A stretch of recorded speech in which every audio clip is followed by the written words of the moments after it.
This is the story of Marius Gustavson, a name now synonymous with extreme body modification and unspeakable acts.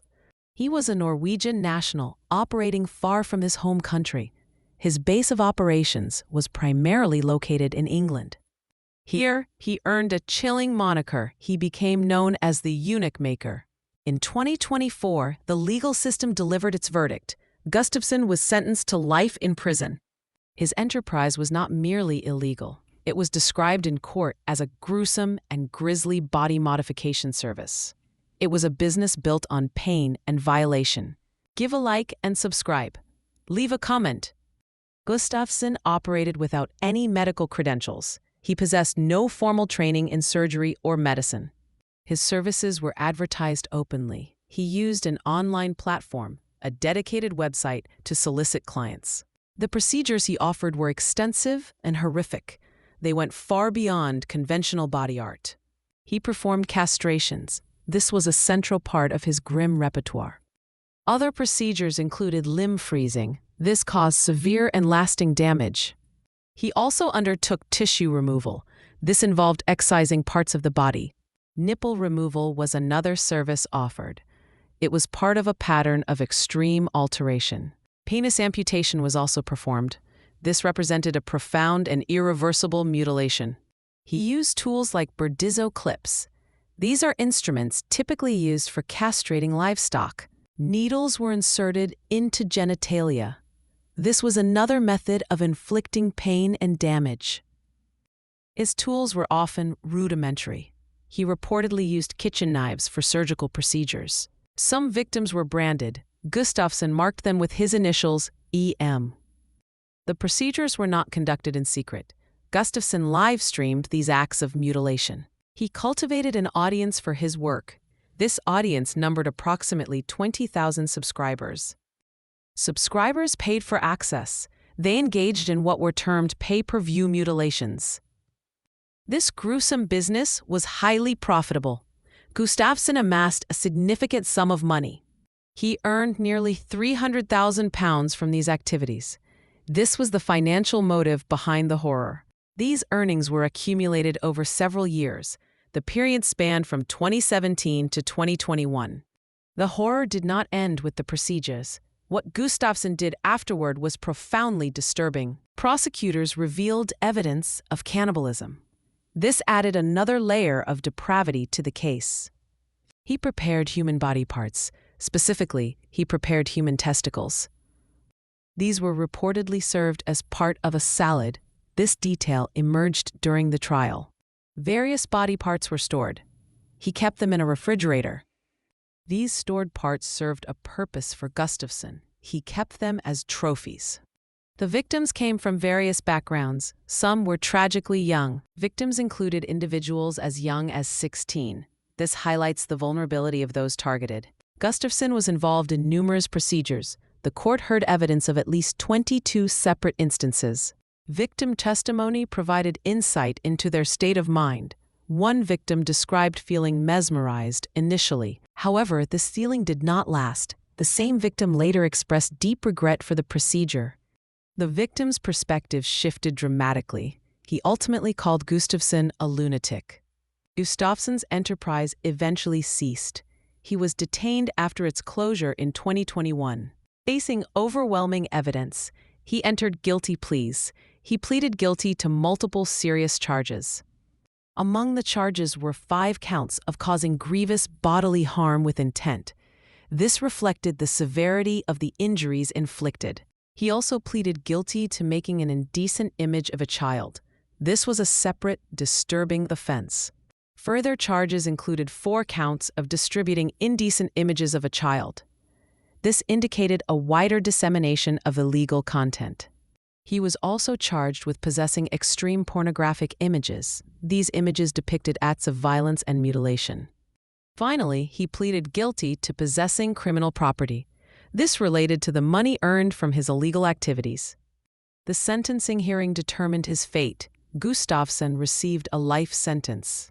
He was ordered to serve a minimum of 22 years. This minimum term must be completed before parole consideration. During sentencing, the defense presented an argument. They claim the procedures were consensual. The defense argued Gustavson was attempting to help individuals. They suggested the procedures addressed body dysmorphia. The prosecution countered this argument forcefully. They asserted Gustavson's motives were selfish. The prosecution argued his actions were driven by sexual gratification. Financial gain was also cited as a primary driver. Gustavson attempted to challenge his sentence. He filed an appeal attempt in April 2025. His appeal argument centered on consent. He argued the sentencing was unfair because victims had consented. The appeal was heard by a London court. The court considered his arguments. Ultimately, the appeal was unsuccessful. His conviction and sentence were upheld. Gustavson did not operate from a fixed clinic. His practice primarily took place in hotel rooms. He was not always alone. He was assisted by another defendant in some procedures. One example was the leg freezing procedure. This involved assistance from an accomplice. 6 other individuals were also sentenced. They received sentences for aiding Gustavson in his crimes. The legal system's stance is clear. Performing extreme body modifications is illegal under UK law. Authorities have issued a strong statement. They have vowed to prosecute such heinous crimes rigorously. The case of Marius Gustavson serves as a stark warning. It highlights the dark corners of the internet and human behavior. It raises profound questions about consent. It also challenges the boundaries of personal autonomy and the law. The ethical implications for medical professionals are also relevant. The case underscores the importance of regulated healthcare. It is a case study in criminal pathology. It reveals a disturbing intersection of technology, finance, and extreme violence. The impact on the victims is immeasurable. They are left with physical and psychological scars. The legal framework responded to these acts. The charges and sentencing reflect the gravity of the offenses. The appeal's failure reinforced the court's position. Consent cannot legalize grievous bodily harm of this nature. The case exposed a hidden world, a world where extreme desires met a willing, unqualified perpetrator. The live streaming aspect added a layer of voyeurism. It turned human suffering into paid entertainment. The financial motive underscores the exploitation. Victims were not just harmed, they were commodities. The storage of body parts as trophies is deeply unsettling. It speaks to a profound lack of empathy and respect for human dignity. The involvement of minors is particularly disturbing. It highlights the predatory nature of the operation. The use of non-medical tools emphasizes the danger. These procedures were inherently unsafe and life-threatening. The branding of victims is symbolic.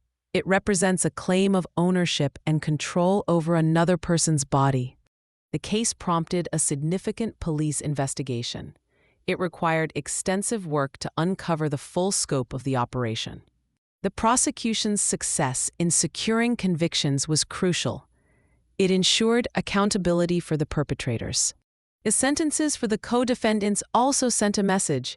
Aiding and abetting such crimes carries significant consequences. The case serves as a reminder of the need for vigilance. Online platforms can be exploited for criminal activity. It prompts reflection on societal issues.